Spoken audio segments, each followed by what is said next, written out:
대박.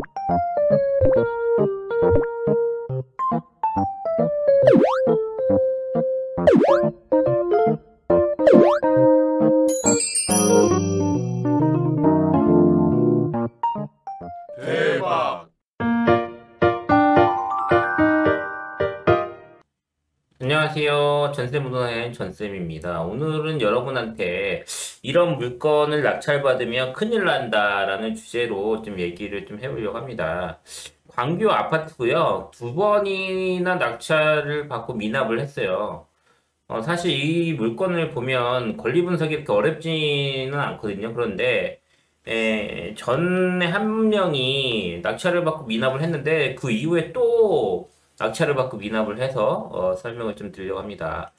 보시면 2022 타경 8947번이고요. 경기도 수원시 영통구 여기 보면 광교 호반 여기 보시면 2023년 9월 15일에 한 명이 들어와서 낙찰을 받았었어요. 84.13%. 근데 미납을 했죠? 그러면 이게 미납을 했으면 사실 대부분의 사람들은 왜 미납을 했을까 이런 고민을 좀 하거든요. 그런데 2024년 2월 달에 또 이렇게 나와가지고 보니까 또 4억 9,200에 낙찰을 받아서 미납을 내고 다시 나왔습니다. 이런 물건들 조심해야죠.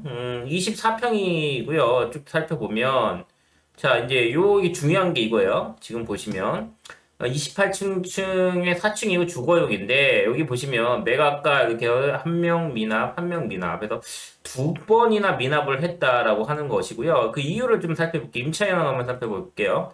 자, 우리가 보시면 임차인이 신땡땡이 있잖아요. 그런데 중요한 건 뭐냐면 우리가 항상 경매에서 권리 분석을 할 때 이 전입일자는 뭐예요? 전입일자?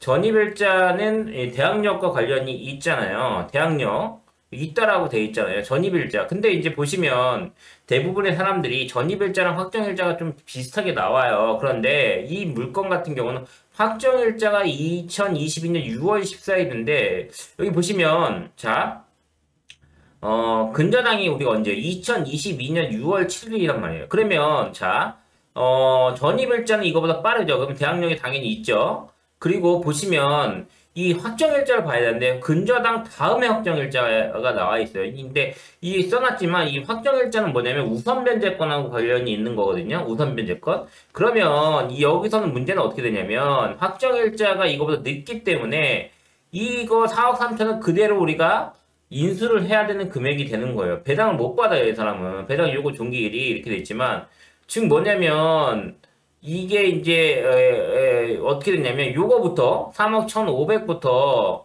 한 다음에 나중에 이 사람을 인수를 하게 되는 거거든요. 그런 부분이 되다 보니까 결국은 어떻게 되냐?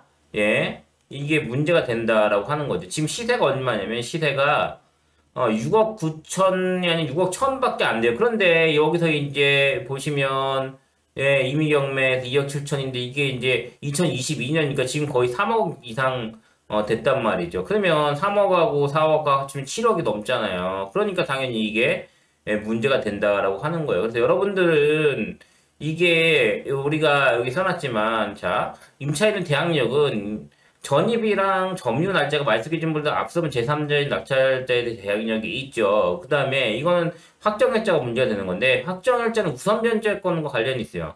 후순위가 되죠. 즉 우선변제권이 어떻게 되냐면 이 근저당권 다음이란 말이죠. 다음이에요. 이게 근저당권 다음. 그럼 이거 먼저 여기 보시면 이거 먼저 배당을 받은 다음에 이 사람을 나중에 또 배당이 되는 거니까 이게 3억 지금 보시면 이게 2억 7,600인데 3억 1,500 거의 3억 1,500까지 다 됐을 거예요. 그러면 이거를 한 다음에 4억 3천을 인수를 해야 되니까 7억이 넘는 금액으로 된다라는 거죠. 그래서 이런 부분들은 여러분들이 반드시 사전에 잘 확인을 하고 그래서 이 전입하고 확정일자랑 요 근저당권 요걸 갖다가 비교를 해본 다음에 전입하고 확정일자가 같은 날도 돼서 이 사람이 배당 요구까지 돼서 대항력도 있고 우선 변제권이 있어서 낙찰을 받아도 이 사람이 먼저 배당을 받고 그 다음에 여기 근저당이 나중에 뭐 1원이라도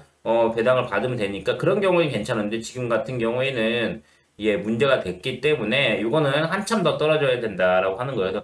그래서 여러분 이 물건을 기억을 해줘서 이런 사례들을 지금 보니까 오늘 이 물건 말고도 비슷한 물건이 한두 개 더 나오더라고요. 그래서 여러분들 이렇게 미납이 있거나 그다음에 이런 그 여기 보면 대항력 이런 있는 물건들은 이 확정일자랑 전입일자 배당 요구 이 세 가지를 반드시 확인을 하셔가지고 이 배당 요구도 이 안에 배당 요구 종기를 안에 해야 되거든요. 가끔씩 보면 이 배당 요구일 이후에 배당 요구를 한 경우가 가끔씩 있어요. 그런 경우는 사실 문제가 되기 때문에 이걸 잘 확인을 하셔가지고 입찰을 하셔야 된다라고 말씀을 드립니다. 오늘은 그래서 조심해야 될 물건에 대해 설명을 좀 드렸고요. 여러분들 경매를 하다 보면 이런 물건들 잘 거르는 것도 어떻게 보면 쉽지만 이런 실수들을 보통 하게 됩니다. 두 번이나 실수를 했으니까 자세히 보셨다가 이런 사례들을 조심해서 넘어가시길 바랍니다. 지금까지 전세부동산이었습니다. 감사합니다.